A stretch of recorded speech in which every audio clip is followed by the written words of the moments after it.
All right, good evening, everyone. Thanks for joining us again for our weekly discussion on Far Villages. Welcome essays for new and beginner poets. I'm going to hold up the book so that people see what we're talking about. My name is Abayomi Animashaun, and I'll be your host for this evening. Today, we're going to be talking about the poetry workshop. What is it? What is it intended to do? How might it be advantageous to new beginner poets? Is it only for new and beginner poets? What are some of its pitfalls? Where can they be found? So these are some of the questions that our panelists, Thom Tammaro, Natalie Homer, Kubasta, and Daniel Bosch, these are some of the things that they're going to be talking about and discussing today. If you haven't joined us before, what we like to do is we like to talk about the format so that people know what to expect. So in terms of formats, we usually have all panelists discuss their essays for about 10 minutes each, and then we'll open it up to questions. And as our panelists are talking through their essays and reading excerpts from it for about 10 minutes or so, we encourage you to drop questions into the Dropbox and all these things, and I'll be sure to read them. We understand that there's a debate going on today, and some of us are skipping that to be here. We're very grateful to our panelists. We hope you have the debate on DVR so that you can watch it later on. I also want to apologize for the glare on my screen that makes it look as if I have something growing out of my ears. I don't know what it is. I've been trying to get rid of it, but I don't know. Sometimes it looks like it's on my face. Sometimes like in my ear, I don't know what it is. So I apologize about that. So let's get started. We're going to begin our talk today with Thom Tammaro. And I'll go on ahead and read his biography at the back of this book. So Thom Tammaro retired from Minnesota State University, Moorhead in 2017, where he was professor of English and co-founder and director of the MFA in Creative Writing program.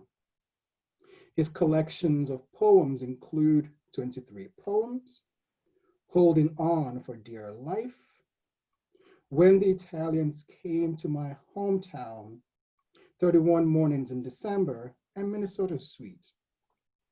He's co-editor of 9 anthologies, among them Visiting Bob, poems inspired by the life and work of Bob Dylan, and Visiting Emily, poems inspired by the life and work of Emily Dickinson.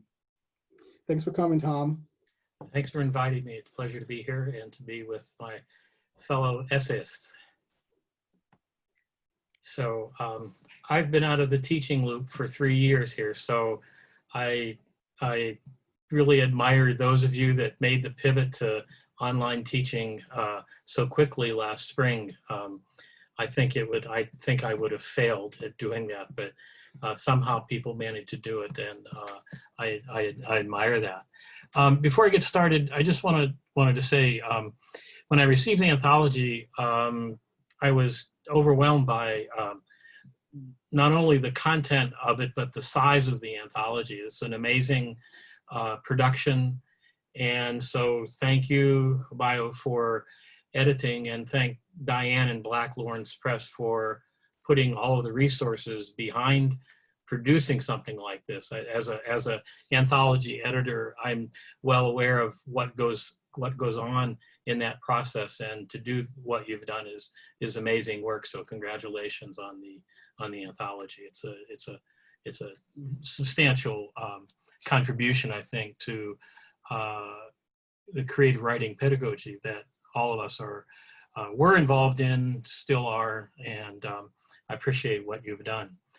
Let me just quick background. My essay in the book called Some Thoughts on Poetry Workshops and the Writing Life actually was a letter that it's a variation of a letter that I would write to my incoming classes. I'd send it out usually over semester break, inviting them to the workshop.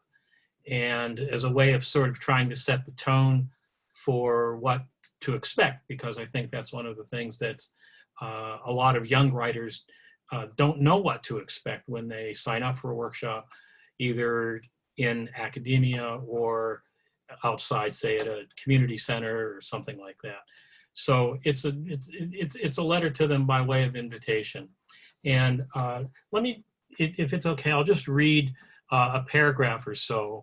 And obviously I'm going to be leaving out a lot, but that means that if you're interested in the rest of it, you have to buy the book. I'm going to start about a paragraph, about 2 paragraphs into the essay. And I'll start with William Stafford in his wonderful collection of essays titled Writing the Australian Crawl, Views on the Writer's Vocation, writes that the literary world is a community in that one interchanges with others naturally and becomes an insider, not by deals or stealth, but by natural engagement with the ongoing work of other writers, editors, and publishers. And I certainly think that poetry workshops are part of that larger community, part of the writing life, as I like to call it. A poetry workshop can be many things and come in a variety of configurations. For example, so much depends upon who is leading the workshop, as well as what your expectations and motivations are for taking a workshop. 10 workshop leaders may result in 10 very different kinds of workshops. I know some workshop leaders who do not permit students to speak or to critique manuscripts.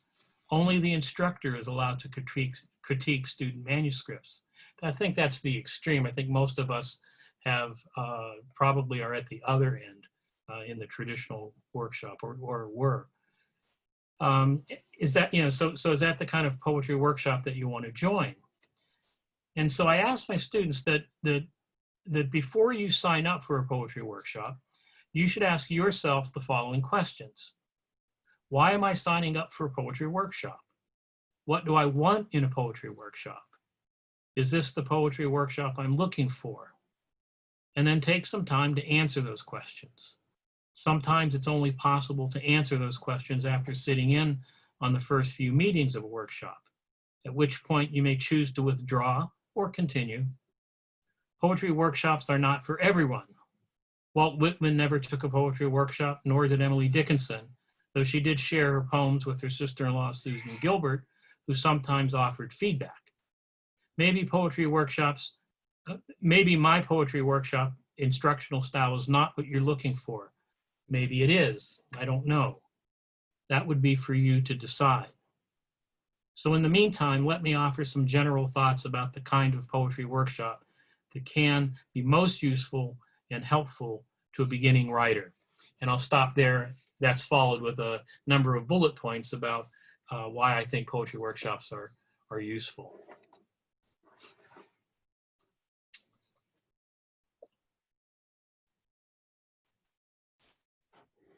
I really appreciate the honesty in this essay, and I'm hoping that we can talk about that a bit more. Can you guys hear me okay? I did not do a mic check at the beginning. You guys can hear me okay.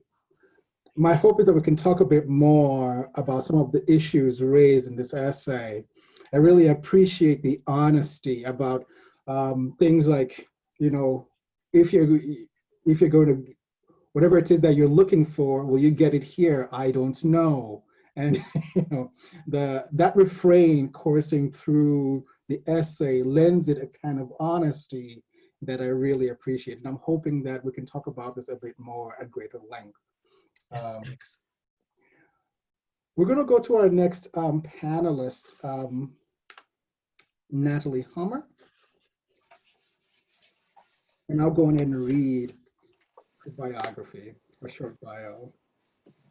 So Natalie Homer has an MFA in poetry from West Virginia University. Her poetry has been published or is forthcoming in The Journal, Blue Earth Review, The Pinch. Is it called Lascaux? Is that how you say it? Yeah.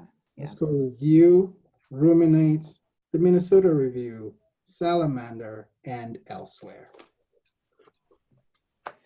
Yeah, thank you. So my essay is, it's on page 280 if you're following along.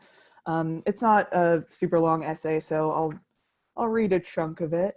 So starting right at the beginning, within poetry workshops, there's an important principle to keep in mind. Not everyone is your reader, and likewise, you are not everyone's. In other words, you are not going to be able to offer helpful feedback to everyone in the class or group, and not everyone will provide helpful feedback to you. The reason for this depends largely on style and sensibility. A writer who favors a clear narrative arc in a poem may not be the best reader for a language-driven lyric poet, and vice versa. Someone who believes the purpose of poetry is to provide depth and insight may not find value in humorous poetry.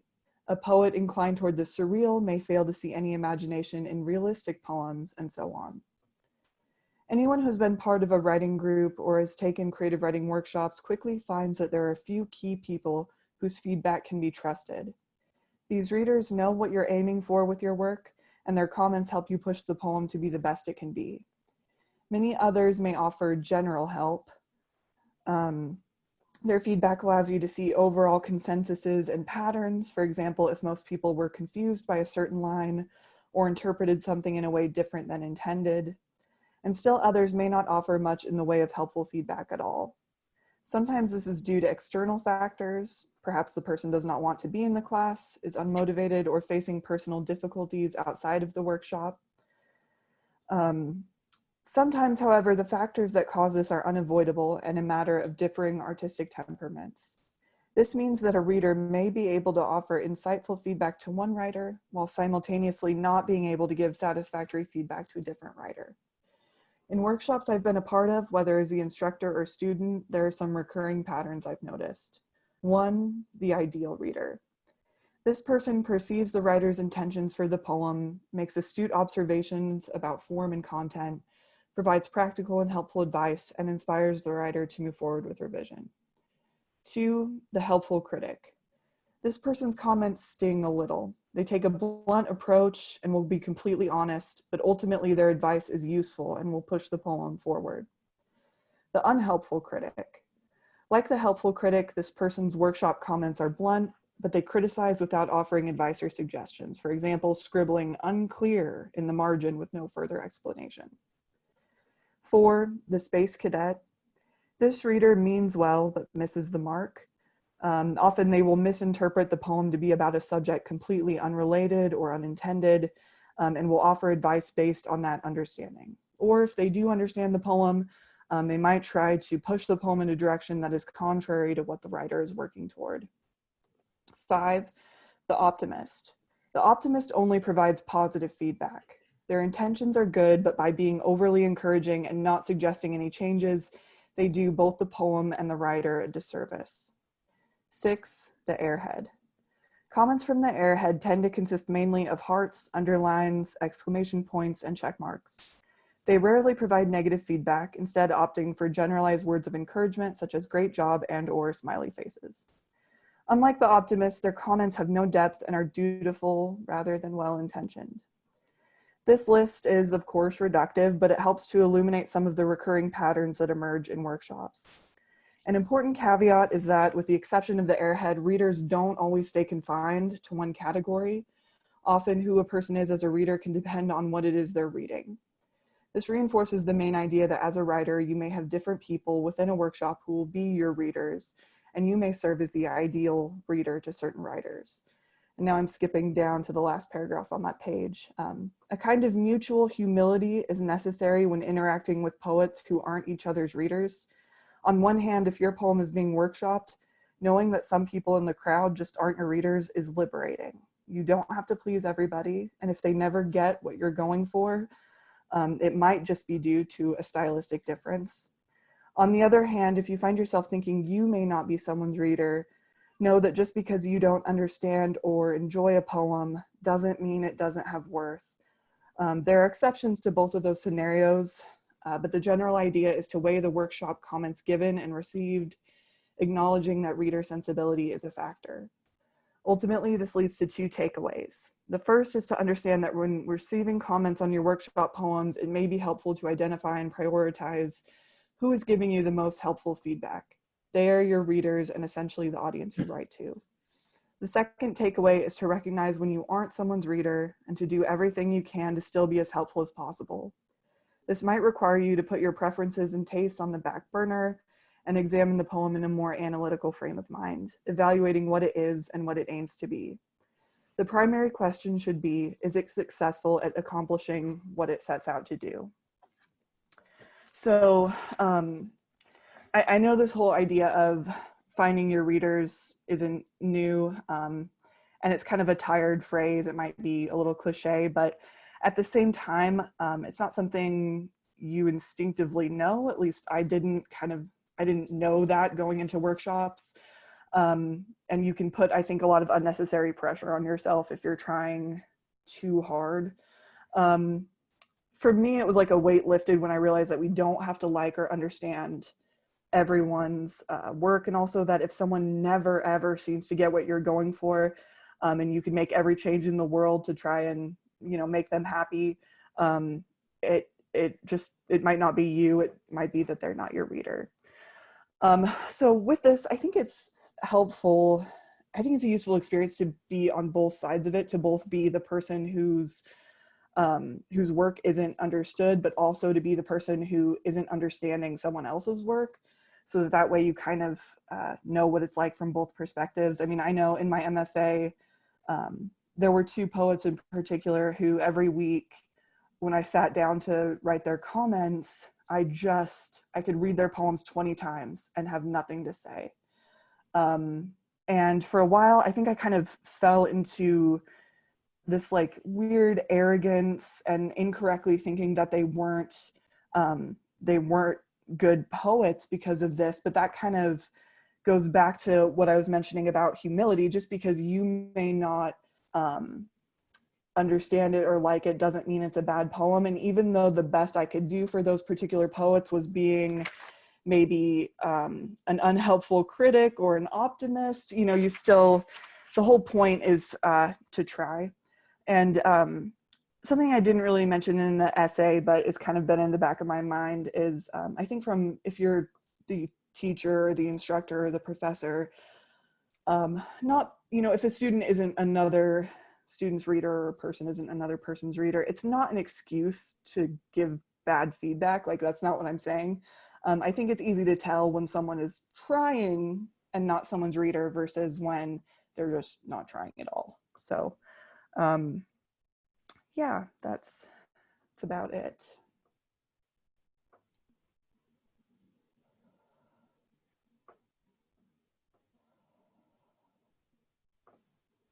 Thank you so much, Natalie. I really appreciate that. Thank you so much. So much for us to unpack and so much for us to talk about. We're going to go to our next presenter, our next panelist, C. Kubasta. And I'm going to go on ahead and read her short bio at the end of this anthology. Oh, pardon me again, I'm having technical difficulties. Now my screen looks orange. Not only does it look like I have something growing on my face, but my screen is now orange. So I apologize for this. I don't know what's going to happen next. So C. Kubasta writes poetry, prose, and hybrid forms. I love this. Her favorite rejections so far noted that one editor loved her work and the other hated it. She is the author of 2 poetry chapbooks, A Lovely Box, which won the 2014 Wisconsin Fellowship of Poets Chapbook Prize, and Ampersands, and the full-length collections, All Beautiful and Useless, and of Covenants, which is available through White Point Press. She is also the author of the novella Girling, and her most recent book is the novel This Business of the Flesh. She teaches English and gender studies, is active with the Wisconsin Fellowship of Poets, and she works with Brain Mill Press. You can learn more about her at Kubasta.com. Thanks, the bio. That line from my bio I actually used in my essay, so you're going to hear it again. But I wanted to thank Natalie and Thom. I really enjoyed your essays talking about sort of the idea of sort of what we need to be aware of in workshops, because I guess I'd just like to second that going into workshops, I wasn't thinking about that there were different kinds of workshops, Thom, and sort of that, you know, one particular workshop style or leader wouldn't work for me. I didn't know that. I just went to workshops. I was super excited. Natalie, and then also your sort of list of readers, you know, I think is really helpful to continue to think about. And I think that's part of what I was thinking about writing this essay, but I'd also like to think in terms of the workshop as structure, because I think that, so my essay is called When Workshop Doesn't Work, which I think probably all of us have had bad workshop experiences. And I think sometimes that's because, you know, Thom, as you mentioned, a particular style of workshop doesn't work, or maybe the workshop leader shouldn't be your workshop leader. Like that example you mentioned where no one else is allowed to talk. You know, I think if some of us have been in workshops like that and that wasn't the one that worked for us, that was painful perhaps. But also if your workshop members aren't the workshop members that you particularly work well with, that can also be a workshop that doesn't work. But I'm kind of interested in thinking about when workshop structure maybe doesn't work, because of the way in which the workshop itself, it can be an organism that kind of encourages consensus or encourages a certain kind of circular thinking. And so that's what I tried to address in my essay. And it's quite short, so I'm going to read sort of a larger chunk of it as well. And I think, Natalie, it's right after yours, actually, in the book. So When Workshop Doesn't Work. And forgive me for telling all these tales on myself when I was younger and like ridiculously excited about workshop, but that's what I'm going to do a little bit. So in high school, my creative writing teacher submitted some of my poems, unbeknownst to me, to one of those weekend college recruitment workshops. I knew I was going to go to college and maybe I would major in English or creative writing, although the old ACT report I recently found identified theology as my likely major. At any rate, I was thrilled to be accepted to spend all day on a Saturday with other serious writers, as I already considered myself. This was very exciting. I picked out a writer outfit. I may have had a writer binder, and I know I printed my poems on very fancy writer paper. During that Saturday, I got some of the best feedback I've ever gotten, even as I went on to major in creative writing and an MFA program and to do all sorts of other workshops. The college professor looked at my work a long time. There was no small amount of squinting at me at the pages. He listened to me read and was mostly quiet throughout workshop. But at the end of the day, he handed me an envelope with a small handwritten note. It said, "Your work takes risks, not all of them successful." More recently, I received my favorite rejection note from a journal. It said, "One of our editors loved your work, but the other hated it, so we're going to pass." I tell my students now, regardless of whether we're talking about writing or anything else, that it's better to be interesting than pretty. I tell my niece the same thing. It's better, I reason, to evoke a strong reaction in art, in life, in fashion, than to be conventional and pleasing. If everyone, or most people, approve of what you're doing, you're not really doing anything. As a beginning poet, or a mid-career poet, or maybe as anything less than a universally recognized, fabulous MacArthur Genius Award-winning poet, and maybe even then, there will be many voices, subtle or not, urging you to soften the edges of your poem, to make the lines more conventional, the transitions less abrupt, the imagery more inviting or more consistent, to work within a more recognizable convention, to have a style, to stick with that style, to follow the rules, to identify your reader, to write for that reader, to think about a million things other than saying what it is you're trying to say. The problem with workshop is that sometimes the workshop becomes its own organism, speaking with one voice, and that voice is temperance. It urges you to sand off the barbs in your work, calling them imperfections.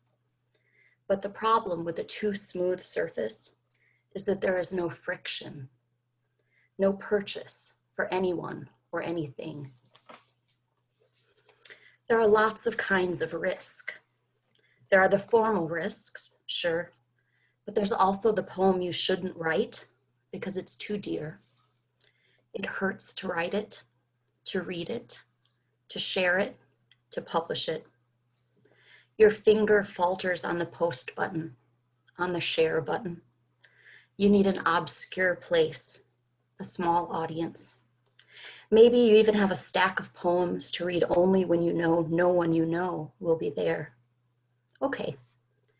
But if the writing of those poems gives you the heart pounding, sweating, blood racing, akin to sex feeling, that's the poem you should be writing. But you know that. If this has happened, you know the way words have power, the way utterance makes things, like you're a real life heroine in a fairy tale, wishing things into being in the world of your creation. Write poems that are uncanny lumpen things, the kind of poems that wait at the edges of parking lots, by the side of the road. Someone will pull over their car to get a closer look, circling the thing, giving it a wide berth, knowing teeth and claws may be half hidden.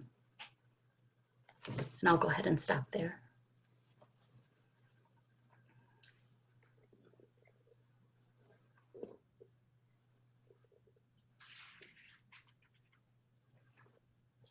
I finally found the clap thing.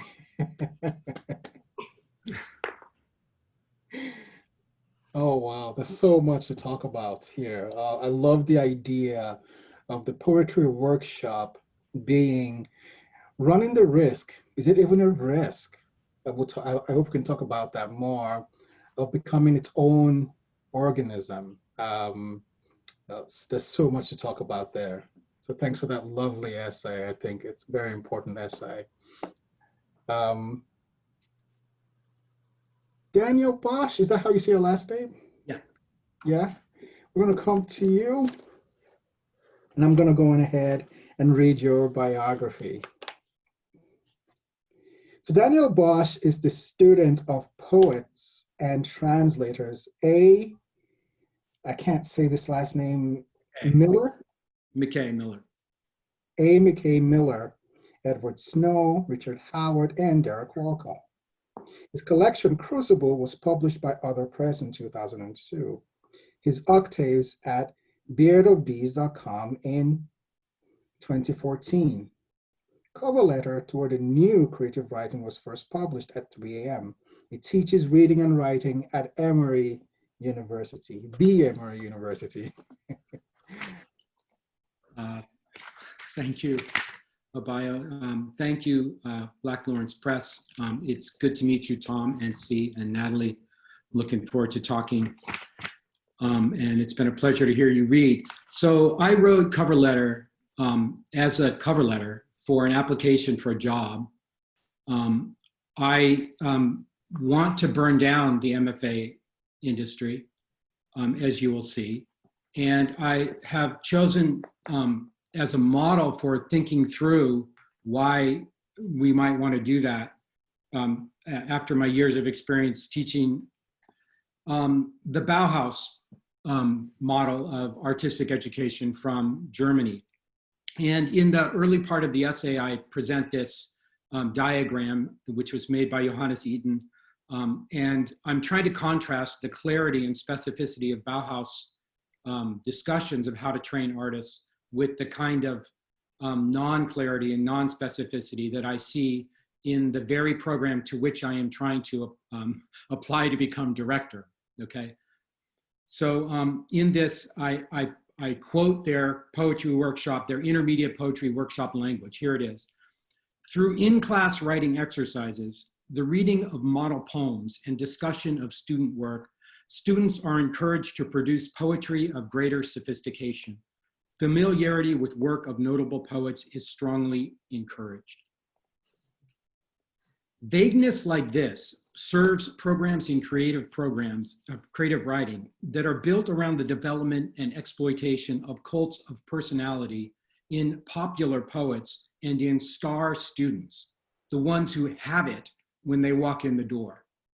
In such programs, students sign up for courses with professor name, not courses in a technique. Such programs consider it inappropriate to require a professor name to address any particular subject matter. They also typically abstain from requiring students to acquire any particular skill or fluency. Might such policies stem from the lack of criticality suggested by the wording above, where at a relatively early stage of their coursework, for example, intermediate, students are expected to be producing poetry? A more realistic view of writing must allow that the very best literary artists mainly fail to write anything remotely so good as poetry. How many of us who teach creative writing are so good at either writing or teaching, or work among faculties that are so supremely accomplished that our professing of what is in fact a craft ought to be given such a free range? I love Hausman for declaring he could no more define poetry than a terrier can define a rat. But Hausman's wit does not imply that we ought not try to say clearly what we think we are trying to do in a course of study. And if associate and full professors, with all our faultiness, are allowed and encouraged to deliver vaguely defined courses which are not integrated into an understanding of how they function in the education of artists, should we not find it concerning that such ill or loosely defined courses are the bases upon which graduate student teaching fellows build courses in creative writing for the non-majors? Look instead at how Josef Albers described the effective but modest work done in a Bauhaus preliminary course. And this is a passage translated from Albers. First, we seek contact with material. Instead of pasting it, we will put paper together by sewing, buttoning, riveting, typing, and pinning it. In other words, we fasten it in a multitude of ways. We test the possibilities of its tensile and compression-resistant strength. In doing so, we do not always create works of art, but rather experiments. It is not our ambition to fill museums. We are gathering experience. Why should teachers of writing too not aspire to such humble, clear, and useful foci for our work? And to such an owning up to what we really accomplish. Ask your colleagues around the country. A year in a typical program's history is recalled by the names of the students who were reputedly the most promising, not by reference to any particularly interesting approach or work which was developed in that program's course. Then imagine with me working in a department of creative writing which will conscientiously admit that its students fail to produce excellent writing, but that never fails to articulate with the greatest specificity and precision possible its highest goals and standards. A program which tells time by the excitement generated by the work of learning to write. Imagine with me working in a community of artists committed to striving, aided by continual co-observation and collaboration, to occasionally reaching its highest goals and standards, even if only with the tips of our fingernails. The lack of clearly articulated technique, skill, and material-based curriculum like that of the Bauhaus has contributed to at least one further unfortunate tendency among creative writing programs, a kind of amblyopia regarding the work that ought to be used as examples of excellence. When students study with a professor rather than in a craft, when creative writing courses by design do not focus on conveyance of knowledge about materials and testing of specific and well-defined techniques, the reading lists for courses end up emphasizing contemporary authors' work, especially writing produced in the past 20 or 30 years, and especially work by friends or acquaintances of the professors who return the favor by assigning acquaintances' books in their own courses. Professors tenured on the basis of their own books, which are not very strong, tend to teach contemporary work, in no small part because it is so humbling to continually confront the strongest work from the past, and even though this confrontation is thrilling. Yet students of literary art thrive best when they are constantly immersed in the very best poems, plays, essays, novels, folktales, libretti, short stories, etc. In Spain, there are pigs that eat only chestnuts. The taste of their roasted flesh is fabled. 15 years following Any Given Now, however, critics no longer sing the praises of contemporary writers whose work tastes like the not very strong work that was fashionable in any given then. Let our students read literature if they would write it. Let them engage Dickinson before Dickman, pick one. Let them interrogate Lessing, pick one, before Lasky. Let them cry over the sorrows of young Werther before the letters of Wenderall. And while we're at it, won't students learn how to do really interesting work all the faster when they are liberated from programs that will require them to take workshops which focus entirely on forced drafts by writers who have not yet acquired strong skills? Today's Academy talks a lot about how it values interdisciplinary work, perhaps especially with regard to the arts. But most connective and genre-crossing work in the Academy is allowed only after an individual practitioner has been induced to shut out for 6 to 10 years any noise coming from other departments. A strong training program in the literary arts must avoid siloing its most experienced students. This deep generic specialization expresses a relatively recent and fundamental misunderstanding of the history of literary composition, which has always been most alive when it is inflected by multiple approaches. The Eaton diagram bodies forth the inescapably interdisciplinary nature of the Bauhaus curriculum, which is perhaps the single characteristic most responsible for the incredibly innovative work of its artists, teachers, and students.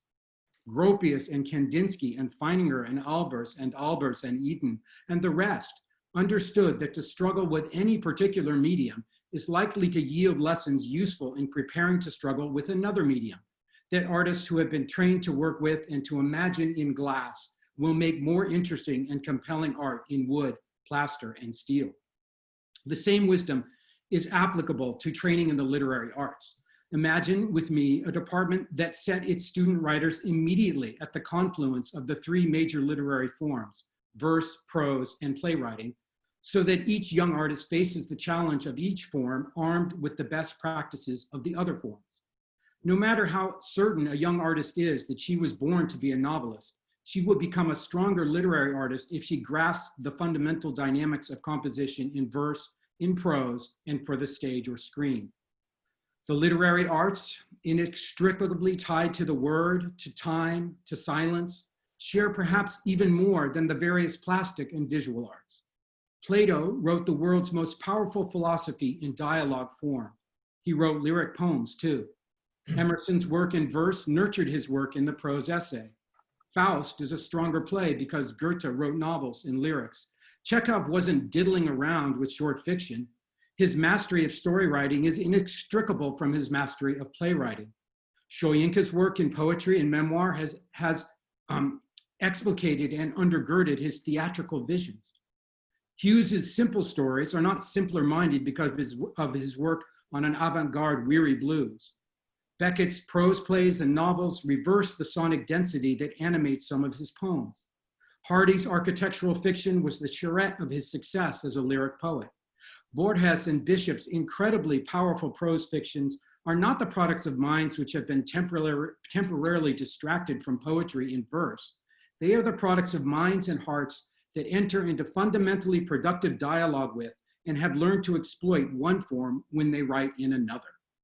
As the short list of artists above demonstrates, there is no sound basis whatsoever for the idea that isolated training in a single genre leads to literary excellence. In my opinion, training in one genre at the expense of others is a partial cause of some of the weaker tendencies of 20th century American literature. So I'll pause there. Thank you. Thank you for that. Thank you for that lovely essay. I remember that essay came in, I think, through Submittable on a Friday night. I was sitting there in the office about to wrap up, and the essay came in, and I sat down and I read it, and I felt, this was after a long week on a Friday night, about 6 p.m. And I read this essay and I was just rejuvenated. I was just saying yes to myself, yes. And colleagues who were still in the hallway were just looking at me like, what just happened? Did you just win something? And I couldn't share that my elation was coming from reading an essay. So, because who gets so excited about reading an essay, right? It's not like winning $1 million, but I felt like I'd won $1 million because this essay explained a lot. So thank you for that essay. Thank you very much. All right, let's have fun. Let's talk. Let's get this party started. So I have specific questions for each of us, but I was hoping to begin with something of an anecdote and then a question. So as you guys were saying all these things and I was reading your essays, I was thinking back to, I would always think back to my own time as a student in an MFA program. I just kind of felt that it was something I was supposed to do. I didn't know what I was getting myself into. I didn't quite know how to behave in there. I didn't know what the etiquette was. I didn't quite know that each one could be different. I felt that they were all the same. So thinking, trying to put on, going back to the beginner's mind, or that there may be people who are watching this video for the first time who aren't familiar with the poetry workshop or what goes on in a poetry workshop. My question to all of you is this: what is a poetry workshop? And what is supposed to happen inside of it?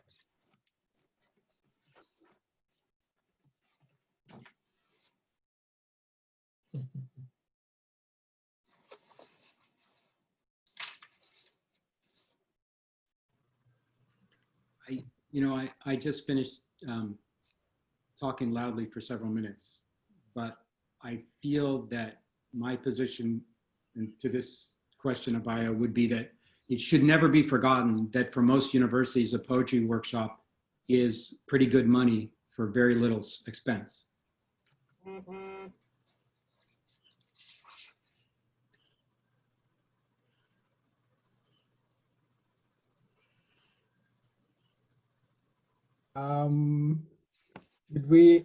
Thank you for that. Oh, I appreciate the honesty, Daniel Bosch. Wow. Okay.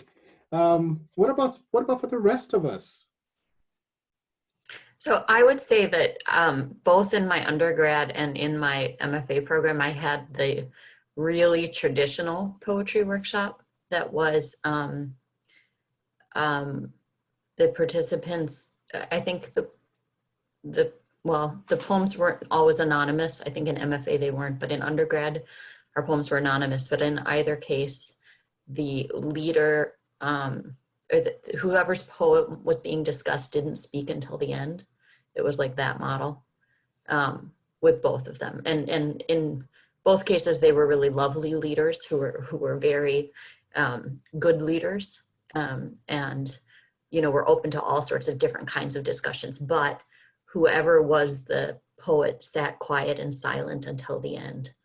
And then they spoke after everyone else had discussed their work. So it was that sort of conventional, like old school model. And that's what I had for both undergrad and I did an MFA, so and in the MFA. So I didn't know there was anything different until I started having the opportunity to run workshops on my own and found out about different models. And so when I do them now, I pitch sort of a whole bunch of different ideas to my students, and they actually choose what they want to do. And then midway through, we kind of assess how that's going. And if they want to switch it up, we switch it up. But I didn't know there was another option.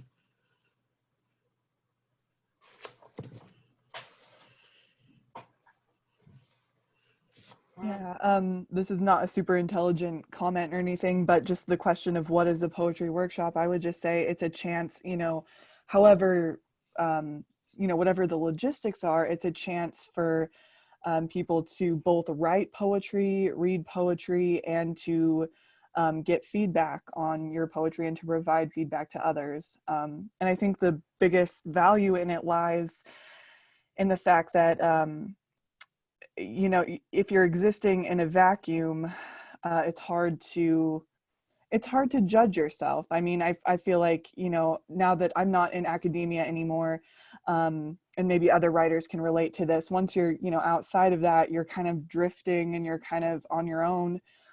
So it provides, a really nice community, I guess. And you can get that online. You can get that other places. It's not exclusive to a workshop, but I would say if I was going to define it, that's kind of how I would define it.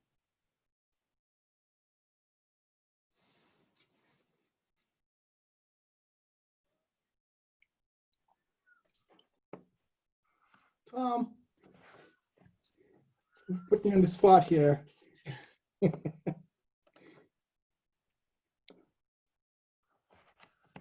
Did you want to add to the conversation about what the poetry workshop is?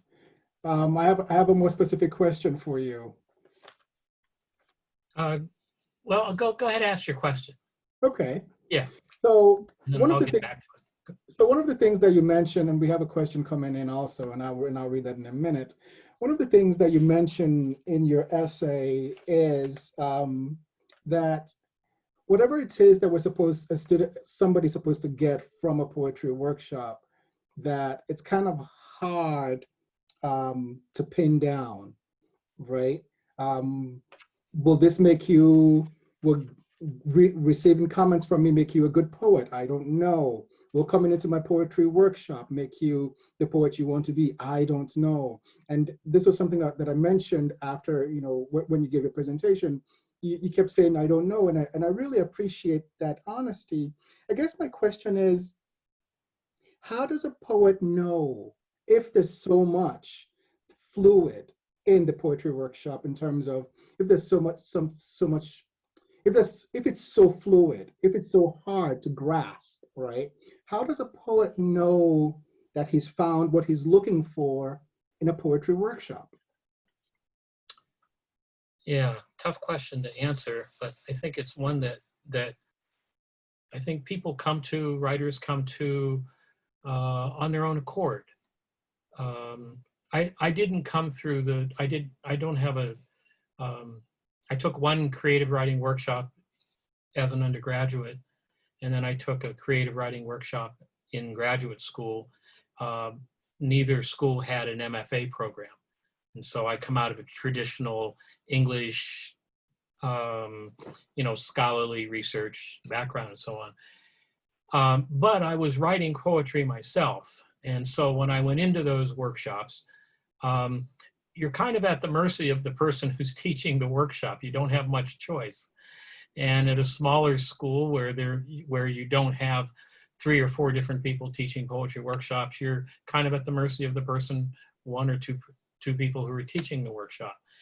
And somehow you figure that out, whether or not, I think, whether or not it's working. And then you reach a point where, I reached a point where I think I didn't maybe need a workshop anymore. I didn't want to be a part of a workshop. I wasn't getting, and I'm not sure what it was that I wasn't getting, but it didn't have it wasn't nourishing. The workshop wasn't nourishing. I'm going to try to say this and hark back to a couple of things that other people have said. And I appreciated Daniel's approach to, like, maybe we need to junk this thing that we've been writing for a long time. Maybe it needs to be rethought. And that is that the last workshop that I taught in spring semester of 2013, I hadn't taught the graduate poetry workshop for about 4 years because I had some other colleagues that I knew that I would be retiring. I wanted them to have an opportunity to teach the workshop. I didn't want to hog the workshop or anything like that, because we only taught one per semester, sometimes only one per year.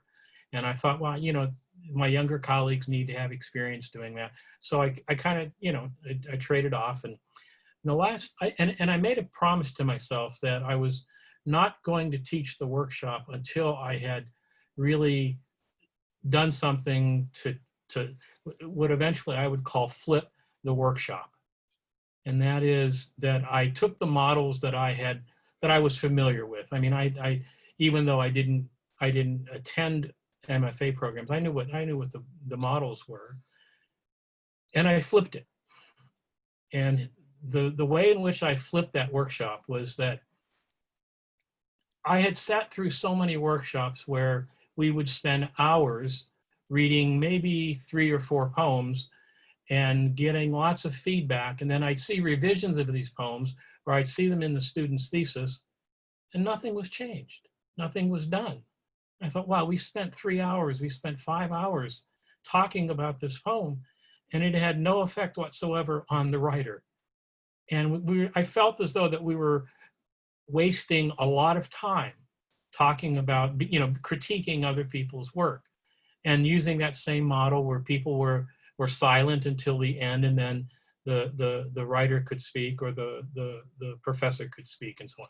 So I flipped it, and we didn't do any of that during class time. I had everybody create a blog that was open to whoever they wanted it to be open to, but it had to be open to the classmates. And when we came to class, the person whose poem, we broke up into groups of 4, and each person had 10 minutes to talk about his or her poem. And everybody else had to be quiet. There was no critiquing during that 10 minutes. The person talked about what he or she thought the poem was doing, where its weak points were, what the intentions were, and so on. And then the students left the classroom, and they had to post a 150-word response by Sunday night at midnight. And so all of the critiquing went on outside of the classroom. It went on online in these blogs. And so everybody had incredible responses, and then they had a record of it. There was no, you all have experienced, Daniel, your poem is up for discussion, and we go around the table and talk about it, and some people didn't do their homework, and they're jotting down things in the margin. They're cold critiquing the poem. Oftentimes not very valuable. And we spend 45 minutes on your poem, and then you take it and we're on to the next poem. Well, workshop's only 3 hours long, so we don't get through many poems that way. So I flipped that idea of the workshop. And the other thing I did is I made the workshop a generative workshop. I wanted my students to generate a lot of poetry. I didn't say good poetry or mediocre poetry or bad. I just wanted them to generate a lot of poetry. And I pulled out my syllabus from that semester. And if I could just read to you what they had to do that semester. So we didn't critique poems in class, which was so liberating not to have to do that. And I should say that everybody did participate, and I think they participated as much better readers of poetry when they were able to listen to what the writer had to say about what he or she was after, and then trying to think about that when they formed their response to the poem that they posted on.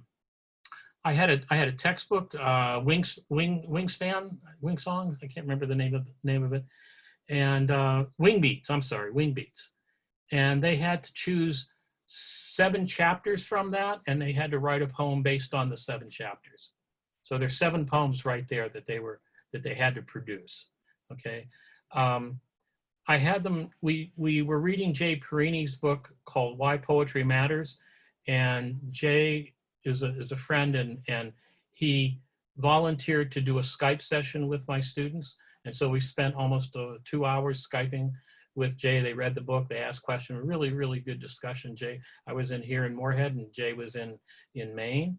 And we had a really great discussion, and they had to do some reflective writing on that. They had to do a presentation on a poet from contemporary American poetry, the Poulin Anthology that Michael Waters is now editing. And then they had to do a presentation on one poet chosen from J.D. McClatchy's The Vintage Book of Contemporary World Poetry. So I wanted them to look at American poets, and I wanted them to look at world poets, so that they were getting a kind of variety there. I wanted them to create a broadside of their poem. We talked about broadsides, looked at examples, and they created a broadside. I wanted them to present their poem in collaboration with another form, and Daniel, this harkbacks to your discussion of the Bauhaus community there. They could do a YouTube video, they could do a live performance, music, art, dance, photography, whatever. Someone did something with a mask that was memorable for the class, beautiful handmade mask.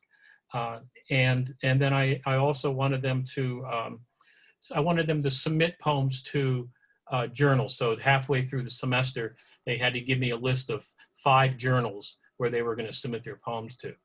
So all of that created a workshop in which the students were focused on generating work rather than critiquing their students' work. And so the time, I thought, was spent, I think, much more productively than it was when we were doing those critiques. And we didn't have to worry about people not doing their homework or doing cold critiques and so on that were often not very valuable. They were repetitive, they were not genuine. And so that was, so again, I just referred to that. I'm going to do an article on this at some point, but I just flipped that whole idea of the workshop so that when they got there, they were very uncomfortable with that at first, because they had been used to the traditional workshops that CK was talking about and that most of us have experienced coming through the traditional system. I apologize for talking so long here, but I just wanted to say that there are other models out there that you were talking about. There are other models that can be used. And when we did evaluations of the course, my students thought or felt that workshop was the best workshop they had ever taken, and partly because none of that stuff went on that often goes on in the traditional workshops. So if I ever teach a workshop again, I'm going to go back to that model, and I'll tweak it, of course, but it was fun to see them produce broadsides of their own work and to do their collaborations with another art form. And to see them read other writers' work. One exercise that I had them do was, and again, all of you have experienced this if you've taught a workshop, that oftentimes the critique ends up being, this is how I would have written your poem if I was writing that poem, okay? And so I actually asked them to do that. I said, so for next week, I want you to all take a poem that someone has turned in, and I want you to write that poem the way you would have written that poem. So I gave them permission to do that. And it was kind of liberating. So there are a lot of things that I was liberating myself from as a teacher in terms of how I was controlling that workshop and how I was structuring the workshop. And I think was also liberating to the students to do something outside of the realm that they had been and these were graduate students. So they had been through 3, 4, 5 different writing workshops at that point in their career. So thank you for that answer, Tom. Sure. I really appreciate this. I'm trying to bring together what you're saying here, this idea of introducing doing in the classroom, this kind of tactile component, things that they can touch, they can actually do, the building, the making inside of the poetry workshop. right? And I'm trying to balance what you're saying here and can make a connection with what Daniel said earlier, which his essay is about, this kind of, vagueness within the poetry workshop, right? That one way to get rid of this kind of vagueness is to put in place some type of rigor that involves looking to other genres and other forms of art, right? Is that close to what you, does that sound right about your essay, Dan? Yes. Right? Yeah, So, for sure. so I think that there's a way, there's both of what you're saying, both of what you guys are saying is converging in a way that the poetry workshop doesn't have to be a place where things are hard to pin down. It's a place where things can be achieved. And it depends on how the poetry workshop is run and what kinds of goals are set and the kind of vision informing it. I think that's what I'm getting if I'm putting both of your ideas together here. Okay, so as we're having this conversation, I'm trying my best to understand better what the poetry workshop is. I teach poetry too. I run my own workshops and I lean heavily on the models that I'm familiar, right? The ways that my teachers taught me, that I try to use that and I try to move a few things around. But the more we're talking about this, the more I'm starting to understand my own pedagogies as a creative writer and a creative writing teacher. So C.K. Kubasta, your essay talks about how it's possible to lose oneself in the poetry workshop, right? Because there's a circle, it can become circular. Cyclical is not the word I'm looking for. It would be circular, right? English is my second language, help me. Well, circular, not cyclical, right? Circular. I mean, I think that there's a way in which the workshop itself as a structure, as an organism wants to work. Okay, right? All right. So that's what I'm getting at. This notion of the workshop as an organism, where this kind of echo chamber is created. Personalities evolve. Certain things happen. A certain culture becomes transparent. Certain language, aesthetics, and so on, right? So, and what your essay is really talking about is how people should not lose themselves in those workshops, right? My question is, how does a poet, whether experienced or a beginning poet, how does the person balance, does the balancing act of not getting lost in the workshop and not being resistant to honest criticism? Yeah, I mean, in some ways, I think it connects with some of the things that Natalie was talking about, right? Where, you can just kind of know who your reader is. Or, I mean, in some cases, you can leave some things out because you can recognize that certain voices, the things they're saying might not be helpful to you. They might not be being said to you. You can tune some of it out and listen to other things, right? And you can, some of the things that are said are just, obviously you can let go, right? I mean, we've probably all had weird experiences in workshops sometimes where somebody says something and clearly we can let that go, right? Like, I mean, obviously a lot of us have been following, stories that critique workshops in terms of how they focus on craft, right, as opposed to subject matter.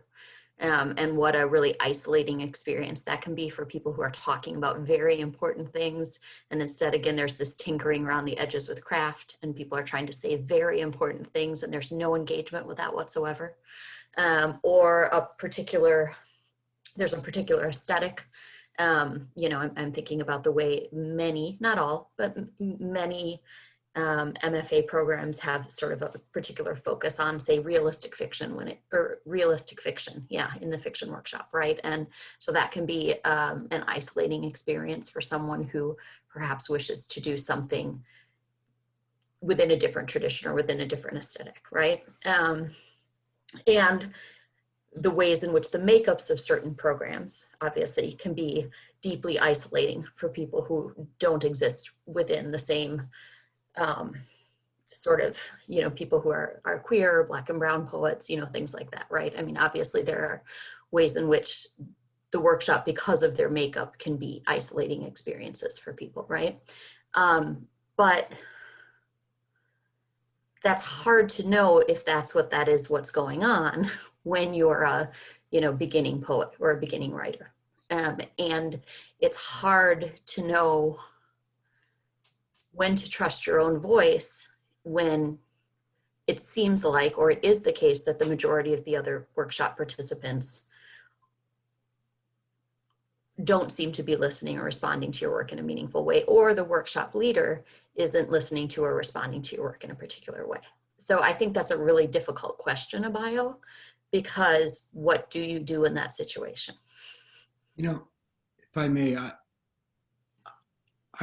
I wonder what the answer 200 years ago, it would have been for all men, okay? So that's a problem. But if you can just, nobody thought of a workshop, right? And people somehow figured out how to write. And I think, that what they probably did is they pleased themselves, right?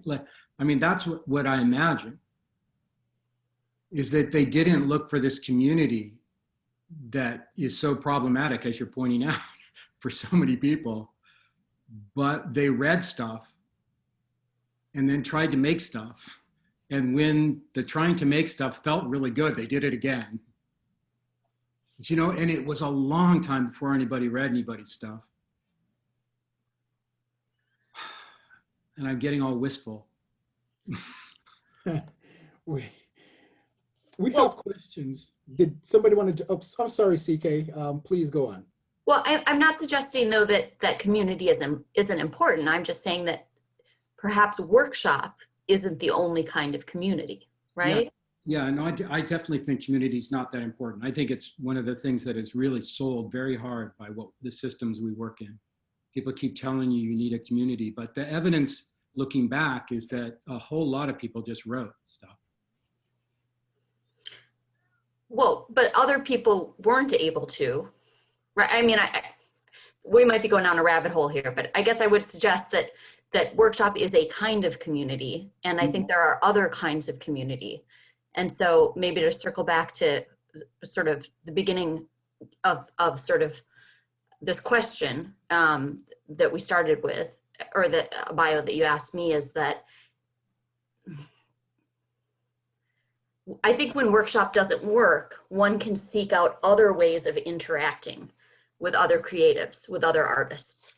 And that can feed you in a different way. I mean, I found times when workshop wasn't the place that fed me. And I found other ways to be fed, working with other artists and other creatives, not necessarily even poets in some cases, right? And so other opportunities for collaboration and other ways to interact. And I think those are other communities, and I found those meaningful. And I think there are communities that exist outside of workshop that can feed us. So maybe we're talking about, maybe we're just using a word that means sort of different things. But yeah, I guess that's what I'd say.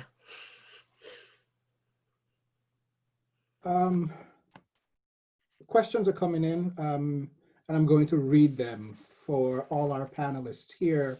I'm loving this discussion, and it's helping me, even though it may seem as if we're approaching it from different angles.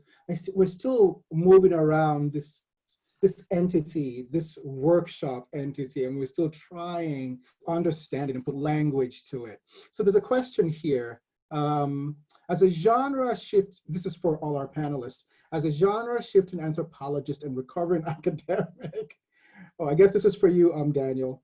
I didn't realize that I am looking I was looking for a Bauhaus style workshop. Daniel, does this even exist now? This kind of workshop that you're describing in your essay? I don't really know where to point you directly, Dulika, but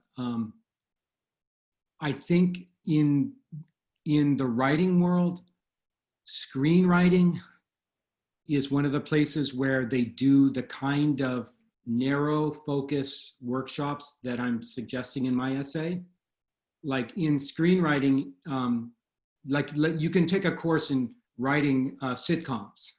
And the understanding of how to write a sitcom has been so broken down into techniques, little things, that there are entire weeks, 10-week sessions on writing arguments between sitcom characters. That kind of narrow focus where you have an understanding of what you're trying to do that is very, compared to the broader, the vagueness of the average poetry workshop or creative writing workshop, the narrow focus thing, you can find people that are doing those, but you got to search them out. Daniel, I have a follow-up question to this. And I like this idea of going to other forms of art when maybe you feel stuck, or you're looking for how those people are talking about art. You're looking for insight. You just need a way to get this kind of fresh beginning again, kind of fill the well all over again, kind of a thing.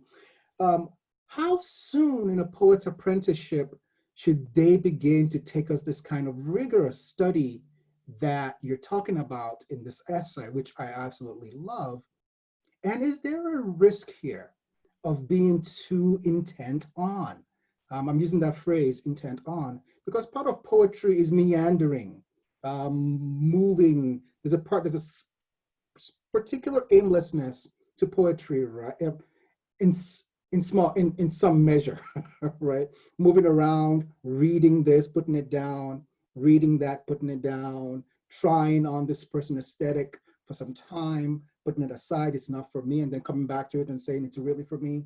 This kind of journey of moving around and trying new things, is there a danger of losing that with the kind of rigorous study that you're talking about here? I don't think so, because, obviously I pitched this revision of an MFA program at an MFA program, right? But I don't think there should be MFA programs. I've seen no proof that MFA programs lead to poetry writing. Not in any like one-to-one way. An awful lot of creative writing jobs are filled by people who have degrees in MFAs, but I'm not sure that there's a lot of really great writing being done. And I think that's the case. I mean, I think most people who dance are not very good. Most people who make sculptures are not very good. And most people who, put words on paper were not very good at it. So I don't think, but think about lots of things where young people do them very intensely and they profit from them. Basketball, people go nuts for basketball and get really good at it. And then they take some years off and they do something else, and then they come back to it. I'm not trying to think. I definitely like the journey idea that you're talking about. I think we're all potentially on journeys that take us deep into something that we learn how to do. I think that's really important. Whether you're going to be a poet or, just to be a person, you've got to, I think intense training in anything is potentially really fruitful. Of course, if it became a locker or some sort of cell, that would be bad.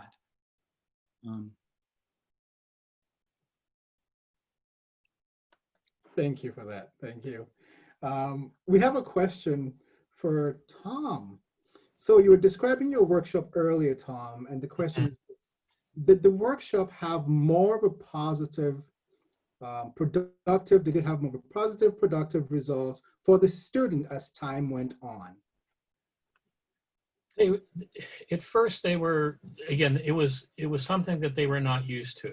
They were used to critiquing other people's work. they weren't used to talking about their own work.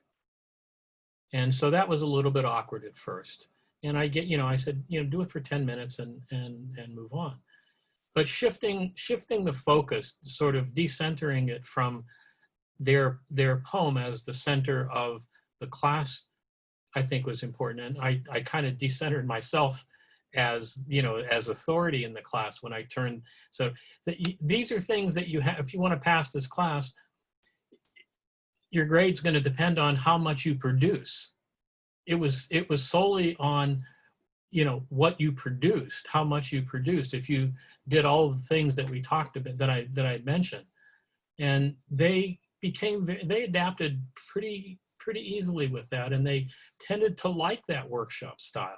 They tended to like that idea of being exposed to a lot of different writers, being exposed to other art forms. I forgot to mention that I did have other artists come into the classroom, like maybe for a half hour or 45 minutes to talk about. A musician come in, had a sculptor come in, had a painter come in, had another writer, a novelist come in to talk about his work, and just to hear them talk about their relationship with their art.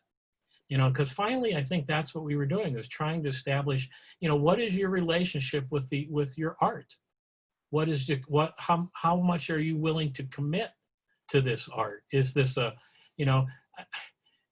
lot of writers have passed through our creative writing workshops. 10 years down the road, who's still writing? Who's still committed to the writing life? I don't know. But I do know I know some of them have done that. And it's great when they do that, but not all of them are gonna do that. And so I like to give them, I wanted to give them a good experience in the classroom while they were there. And hopefully then down the road, they'll have respect for what other artists do, what poets do, what writers do, so on. So, but they adapted pretty easily, actually. They really they loved when people had to do their demonstrations of their collaborating with another art form. They would cheer and clap at the end of the presentation and so on, and they were having a good time doing it. And what I think was important was that their work, their poem, was not under the microscope for 45 minutes by 13 other people who were making comments about their work, and they had to be quiet, sit there quietly. So it was a very different experience. What I was trying to ask in my question, and I can't listen and type at the same time, were you able years to follow any of them and see what impact that workshop process had on their productivity years later? That's what I was trying to ask. Okay. And I don't know if you even could. Yeah. I'm still in contact with some of those people who have gone on to do PhDs and have teaching positions in other universities. And it seems to me that they had that commitment. Whether or not it came from my class, I don't know. I hope that I didn't throw up any obstacles to them on their way to that journey. And by the fact that they continued to write and publish and so on, I hope that it contributed something to it. It's one of those things that's, again, it's kind of mercurial. It's kind of hard to grasp whether or not that specific experience created this specific consequence in their own writing life. But we do, when I run into them at conferences or socially, it's not unusual to kind of hark back to that classroom and that specific class. Yeah. So they have continued. That's yes. the question. Yeah. And of course, like so many of our students, they're attracted to poetry, whatever. I don't think every art student goes on to be an artist. I don't think every person who majors in psychology goes on to practice psychology as a career or profession. I think the same thing happens in creative writing too. Thank you. Yeah, thanks for that question. All right. Natalie Homer, I'm going to ask a question here. So I really love this essay, how you broke down different kinds of readers. Again, for those who are just coming in, I apologize for my orange screen. I apologize for my technical difficulties. I'm still trying to resolve them as we speak. So please don't hold it against me. There's a thing on my screen that looks like there's something growing out of my face. I can't do anything about it. So please forgive me. But Natalie Homer, I love how you break down all these types of readers in the workshop, right? And I'm looking at this, I'm thinking to myself, all of these readers exist within me, right? Every single one of them. And there have been moments when I've been the airhead. The moment where I've been the hopeless optimist, the unhelpful critic. And there have been times when in the workshop, in the classroom, I'm thinking, I haven't been helpful to some people. I really appreciate too how you talk about what people need to do. This is what you talked about after, right? Towards the end of your reading and after your reading, what we need to do to help us become kind of like, move closer toward the ideal reader. So my question to you is this, and you talked about the posture of mind, this kind of humility, right? How does reading reading widely help somebody in a workshop achieve the posture of mind that you're describing and that you're talking about, that you're describing in this essay and talking about tonight? Yeah, well, I think reading widely kind of shows you, I mean, if nothing else, it shows you like, look, you may hate this type of poetry, but it won a major prize. It's published, here, here, and here, and here. And also, the more you read it, I think hopefully the more you might see value in it. I know in the essay, in the book, I have a little chunk where I like have a mock style of the style of poetry that I really don't like. I've made a list of every word for swan. My mother's coffee burns her thighs, and in a warehouse somewhere a man is loosening his corset. Surely by now I've come to realize how ocean horses hatch blue in apothecary light. I feel like I come across poems like that all the time, and my brain just doesn't process, like there's a block there. But at the same time, the more and the more I've read this type of poetry, the more I can kind of get used to it, and then also kind of tell my like the analytical side of my brain to shut up and just enjoy it for what it is, and you don't have to analyze it and rip it apart. So anyway, sorry, back to your question though about like reading widely. I think that's really kind of the best thing you can do to make sure that you are being fair to other writers in a workshop. And again, you're not going to like everything, and sometimes you're reading stuff and it really just is bad. I'm not going to pretend like every single poem is really great just because someone wrote it. That's just not the case. But at the same time, if you can look at it and say, okay, I know this person really privileges sound, let's say, over image, and so because they do that, I want to try and help them, get the most sonically pleasing poem they're aiming for.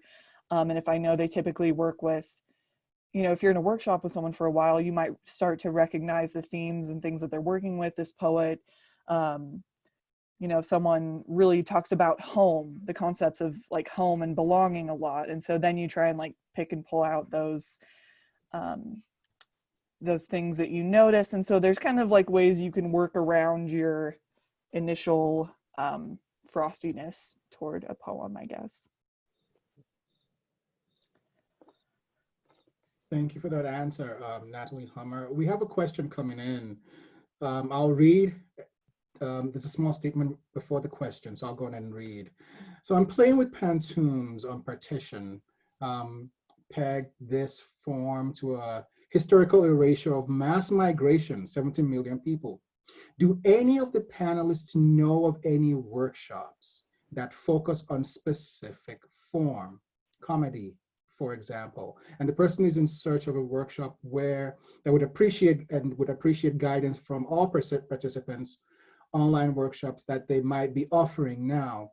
So I guess the question is, all of you panelists, are you familiar with particular workshops where the people involved focus on specific forms that might be useful to the person asking this question, like the pantoum or comedy and so on and so forth?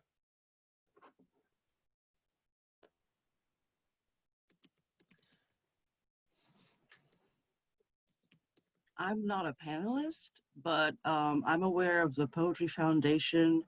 It's hosted by Maggie Queenie, and she does that. They're doing the pantoons. At this moment, they focus on different forms and different genres. So the Poetry Foundation has those kinds of online workshops.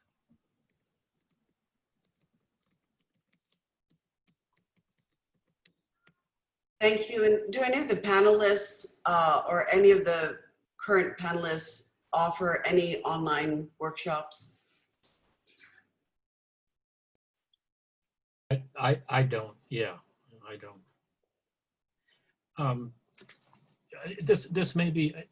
I'm glad to hear that the person who told us about the Poetry Foundation, and I'm guessing there's probably other people out there who I often see people doing workshops on the sonnet. That's a pretty common form that you'll see. The other thing is I would think of is to look for an anthology that focuses on a form, an anthology of ghazals, for example, or an anthology of pantoums. There may be one out there. I wish I could say, go to this one, but there may be some anthologies out there that someone has put together 50 or 75 pantoums or something. And certainly it's a kind of workshop in the sense that you can learn a lot by reading a lot of different pantoums. Yeah. I mean, this is the time, right, where because everybody's doing everything online like this, Yeah, exactly. on a Tuesday.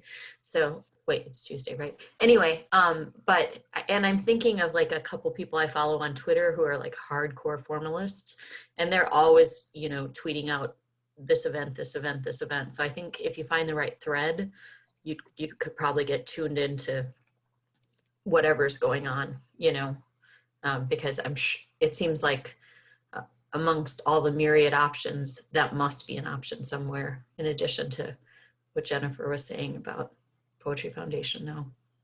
I haven't found any, that's why I was bugging you. So Yeah. if you have names or anything, I'd really appreciate it. Even go check someone's work. They're doing pantoums, I don't care. I just need a beginner poet needs guidance. So these have been great sessions, thank you. Abayo, once this is posted on like the Black Lawrence YouTube channel, right? Like if we put extra info in the comments under that, would that show up? Like, will that work if we find something? I think so. Okay, so I'll take a look because I'm thinking of one person in particular who's always putting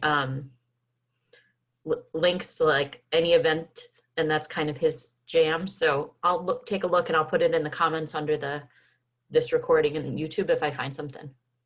Okay, can you share the poet's name in the chat as well? But the chat will close when we're done tonight. So then I'll write it down at least. Oh, okay. Thanks. Sorry, I was gonna say too that I have both of your contact information and I can just like connect both of you at the end of the session. So, oh my God, we are out of time. My goodness, my word. Okay, there's a comment coming in. Let's see if it's a question. I helped him. It's okay. So this is not. So I have just one question for all the panelists, and everybody has to answer. So if you could go back in time and talk to your younger self, and give them this wisdom about the poetry workshop, what would you tell them to look forward to? What would you tell them to avoid? what would you say to your younger self about the poetry workshop? And with that, I'll keep quiet until everybody.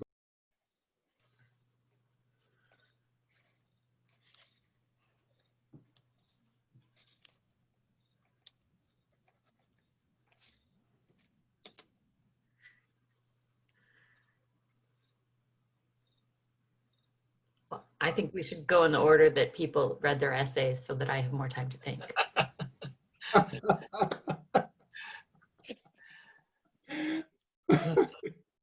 Okay, so Okay. I Okay. think you went first. I'll take the baton here. Thanks.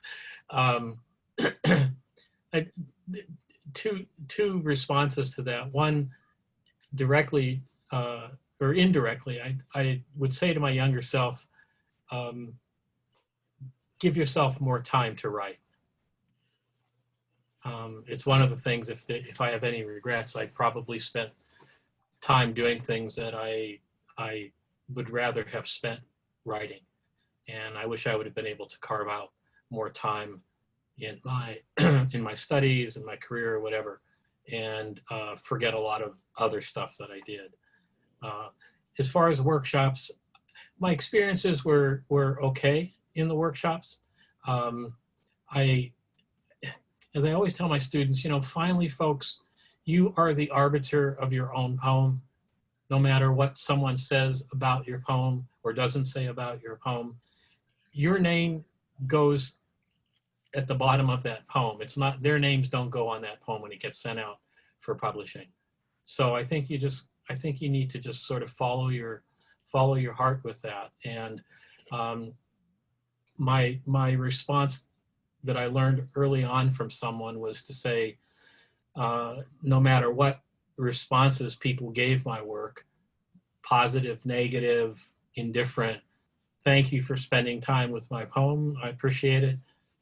Let's move on to the next person who's going to critique or whatever. And as we all do, we take away what is valuable or we feel is valuable and maybe apply it to the poem.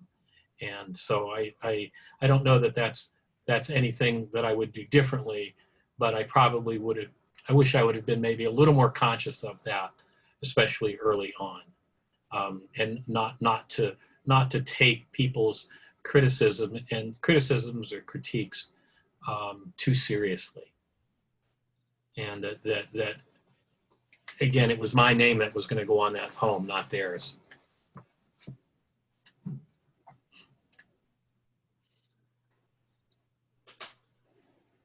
Am I the next one? I think in order. Okay. Kind of maybe almost on the opposite end, I would tell myself, don't be stubborn.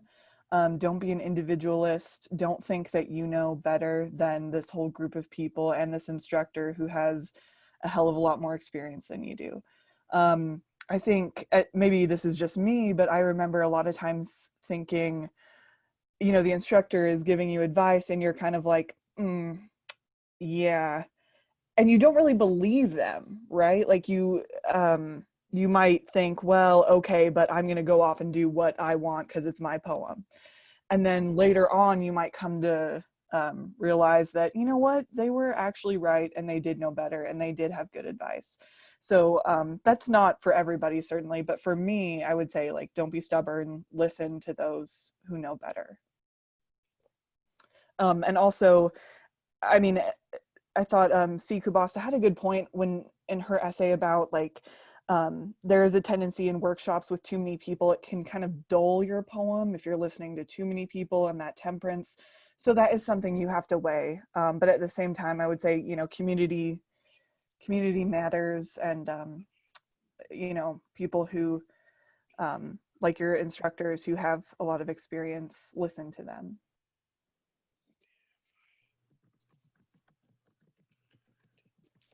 So I would say that if you're in your first poetry workshop, like especially if you're, with a bunch of other beginning poets, they are as nervous and freaked out as you are.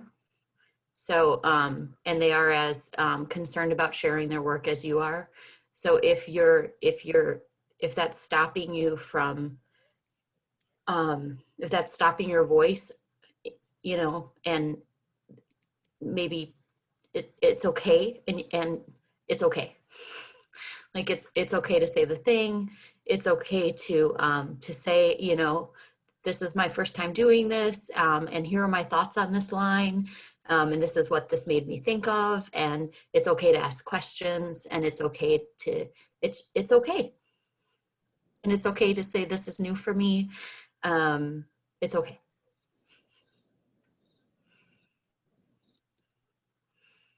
I would say to my younger self, don't let yourself stop writing such that when you had more or less finished a poem, you also had memorized it.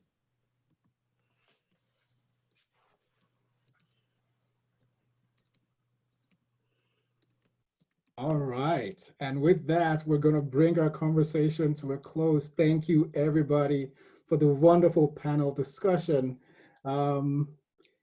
So much for me to process, so much for me to think about. And I'm asking all these questions that I don't even have answers to. I don't even know what I would tell my younger self about the poetry workshop. You know, I have to watch this video again to, again, think about all these things because it's so important.